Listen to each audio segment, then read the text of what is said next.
ये बताइए, किसी भारतीय नागरिक द्वारा अपराध विदेश में किया जाता है या किसी विदेशी नागरिक द्वारा अपराध भारत की सीमा में किया जाता है, तब भारत की न्यायिक संस्थाओं को अधिकार है कि वह ऐसे लोगों पर मुकदमा चलाकर इन अपराधों की जांच करें। इस धारा के तहत यह कहा गया है कि अगर कोई भी हवाई जहाज या जल जहाज जो कि भारत में रजिस्टर है और भारत की संपत्ति में आता है तो उस पर किया गया अपराध भारतीय कानून के तहत चलाया जाएगा।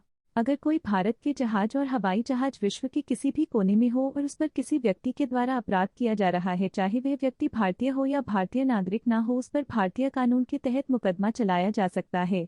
एक मुकदमा मायर बनाम राज्य में एक जर्मन नागरिक जो कि यूरिक से मनीला जा रहा था, उसकी फ्लाइट कनेक्टिंग फ्लाइट थी जो कि मुंबई से होते हुए मनीला जाने वाली थी। यह हवाई जहाज स्विस हवाई जहाज थी। इसमें मेयर जो कि सोना लेकर जा रहा था, उसने मुंबई की ट्रांजिट फ्लाइट में उतरकर अपने सोने का ब्यौरा नहीं दिया, जिसके कारण उस पर मुकदमा चलेगा।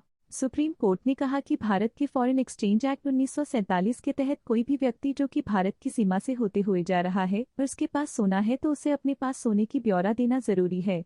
इस केस में हमने देखा कि वह व्यक्ति एक जर्मन नागरिकता का था, फिर भी उस पर भारतीय कानून के द्वारा मुकदमा चलाया गया क्योंकि उसने भारतीय कानून की अवहेलना की थी और वह भारतीय टेरिटरी से होते हुए सोना ले जा रहा था। इसलिए भारतीय न्यायिक संस्थाओं का अधिकार है कि उस पर जांच करें। आईपीसी की धारा 4 भारतीय और भारत की सीमा में रहने वाले लोगों पर लागू होती है। अगर कोई व्यक्ति विदेशी और वह भारत की सीमा के अंदर अपराध करता है तो विदेशी पर्यटकों के तहत मुकदमा चलाया जा सकता है, और अगर कोई भारतीय व्यक्ति जो कि विदेश में रहता है और वह किसी प्रकार का अपराध करता है तो आईपीसी की धारा 4 के तहत उस पर मुकदमा चलाया जा सकता है। समीरुद्दीन बनाम असिस्टेंट डायरेक्टर ऑफ एनफोर्समेंट। इस केस में केरला हाई कोर्ट ने एक पिटीशन पर कहा था कि जो भी अपराध भारत की सीमा के बाहर हुआ है उस पर भारतीय पुलिस या उस राज्य की पुलिस छानबीन नहीं कर सकती है क्योंकि वह अपराध भारत की सीमा के बाहर हुआ है।